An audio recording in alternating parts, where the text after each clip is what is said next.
এর দায়িত্ব এড়াতে ৫ বছর বয়সে বাবা আমাকে ও মাকে ছেড়ে চলে গিয়েছিল। আমার আর মায়ের খরচটা না কি তার পক্ষে চালানো সম্ভব ছিল না, তাই সে আমাদের একা ফেলে চলে যায়।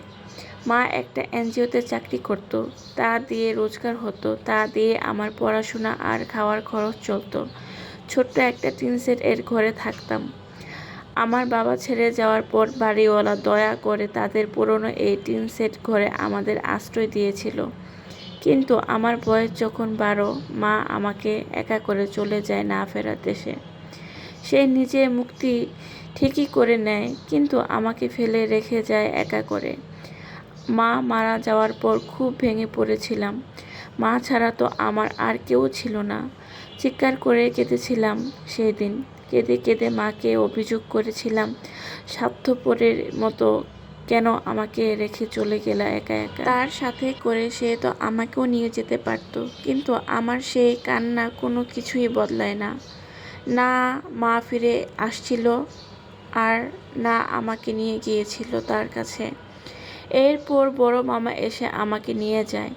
মামা ওখানে থাকতে শুরু করি। মামা তো 2 ভাই বোন সাথে আমার খুব একটা বনতো না। কোনো এক অজানার কারণে তারা আমাকে পছন্দ করতো না। আসতে যেতে তাদের কাছে কথা শুনতে হতো। মামা মামি অবশ্যই কখনো কিছু বলেনি, তবে মামি যে আমাকে খুব একটা পছন্দ করতো না সেটা বুঝতে পারতাম।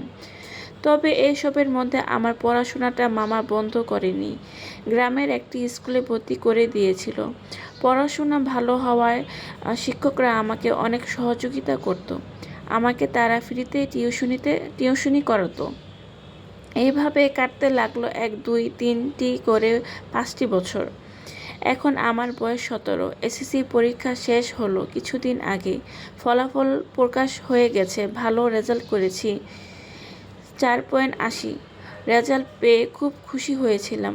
ভেবেছিলাম এবার কলেজে উঠব, পড়াশোনা করে নিজের পায়ে দাঁড়াবো, আর অনেক স্বপ্ন দেখেছিলাম। কিন্তু আমার স্বপ্নকে ভেঙে দিয়ে মামা আমার জন্য বিয়ের প্রস্তাব নিয়ে আসলো। মামাকে বিয়েতে না করার সাধ্য আমার ছিল না। এতটা বছর তারা আমাকে খাইয়ে পরিয়ে চালাচ্ছে, আর কত বা তারা করবে। নিজের কাছেও খারাপ লাগে অন্যের ঘাড়ে বসে এভাবে খেতে। কিন্তু আমার যে কিছু করার নেই, তাই মামা বলতে বিয়েতে রাজি হয়ে যাই। আমি রাজি হওয়াতে মামা যেন হাঁপ ছেড়ে বাঁচল। সে হয়তো ভেবেছিল আমি এত তাড়াতাড়ি বিয়েতে রাজি হব না। আমি রাজি হওয়ায় মামিও যেন অনেক খুশি হয়ে গেল। তাদের এই খুশি দেখে আমার ভালো লেগেছিল। মানুষগুলো তো আমার জন্য কম করলো না। সামান্য বিয়ে করতে যদি তারা এত খুশি হয়, তাহলে আমি চোখ বন্ধ করে এই বিয়ে করে নিব। পাত্রপক্ষের সামনে মাথা নিচু করে বসে আছি। বিভিন্ন ধরনের প্রশ্নে মাথার ভেতর ঘুরছে। ভয় ভয় লাগছে। এইভাবে যদি তারা আমাকে পছন্দ না করে, তাহলে তো মামা মামি খুব কষ্ট পাবেন। এইসব যখন ভাবছিলাম তখন কান্না আসছিল। একজন খুব মিষ্টি করে বলছে, মাশাআল্লাহ, মেয়ে ভারী সুন্দর। তো মা, কি নাম তোমার? এক প্রশ্নে আমি আলতো কণ্ঠে উত্তর দেই, তানিয়া ইসলাম, তানি। বাহ ভাবি, তোমার তোমার মতো তোমার নামটাও খুব মিষ্টি।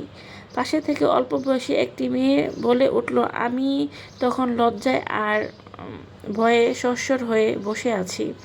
আমাদের মেয়েদেরকে খুব পছন্দ হয়েছে ভাইজান। আপনাদের যদি আমাদের ছেলে পছন্দ হয়ে থাকে এবং আর কোনো আপত্তি না থাকে, তাহলে আমরা আজই মেয়েকে নিজেদের ঘরে তুলে নিতে রাজি। ঘরের লক্ষ্মী ঘরে তুলতে বেশি দেরি করতে চাই না। এমন কথা শুনে আমি আস্তে করে মাথা তুলে সামনের দিকে তাকালাম। দেখলাম মাঝবয়সী একজন সুন্দরী মহিলা বসে আছে। মিষ্টি করে হেসে তিনি মামার সাথে কথা বলছে বিয়ের ব্যাপারে। মনে মনে ভাবলাম, এটা বুঝি আমার শাশুড়ি। কয়েক সেকেন্ডের মধ্যে মাথায় আবার নিচু করে নিলাম।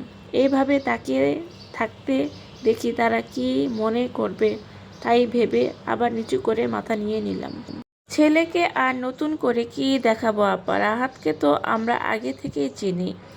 আপনাদের ওকে এমনিতেই পছন্দ, নতুন করে আর দেখতে হবে না। আর বিয়ে তে তো আমাদের কোনো আপত্তি নেই। এখন থেকে তাহি আপনাদের মেয়ে। আমাদের যখন ইচ্ছে তখন নিয়ে যেতে পারেন। আপনারা চাইলে আজই বিয়েটা হোক, আমাদের কোনো আপত্তি নেই। মামা এমন উত্তরে তারা সবাই সন্তুষ্ট হলেন। ছেলে যেহেতু তাদের সাথে আসেনি, তাই ঘণ্টাখানেক অপেক্ষা করতে হলো। অবশেষে পাত্র কাজী সহ আরও 2-3 জন ব্যক্তি এসে হাজির হলেন। প্রায় রাত 8টার দিকে আমাদের বিয়ে হয়ে যায়। এখন আমি আমার স্বামীকে দেখিনি, দেখতে সুযোগটা হয়ে ওঠেনি, তবে মামির মুখে শুনেছি সে দেখতে নাকি যথেষ্ট সুন্দর। আমি এটা এটাও মামি এটাও বলছে আমার বিয়ে খুব ধনী পরিবারে হয়েছে। হ্যাঁ, সেই দিন আমি যখন স্কুলে যাচ্ছিলাম তখন রাস্তায় আমার শাশুড়ি মা আমাকে দেখেছিলেন, তখন নাকি তার অনেক পছন্দ হয়েছে আমাকে এরপর খোঁজ খবর নিয়ে জানতে পারে আমার ব্যাপারে। তারপর সে নিজের বিয়ের প্রস্তাব নিয়ে আসে মামার কাছে। বাকিটা তো আপনারা জানেনই। রাত 10টার দিকে খাওয়া দাওয়া শেষে আমার শাশুড়ি আমাকে বলে, রেডি হয়ে নাও, আজই তারা আমাকে নিয়ে যেতে চান। মামা তাদের সবাইকে অনেক রিকোয়েস্ট করে আজ রাতটা থেকে যাওয়ার জন্য বলল। তারা থাকতে পারবে না। রাহাত মানে আমার স্বামী, আমি অফিসে আজ বিয়ের জন্য এই একদিন ছুটি নিয়েছি। যেহেতু এখন থেকে শহরে যেতে হবে আমাদের, সেহেতু প্রায় 7-8 ঘন্টা জার্নি করতে হবে। তাই তারা এই রাতে বের হওয়ার সিদ্ধান্ত নেয়।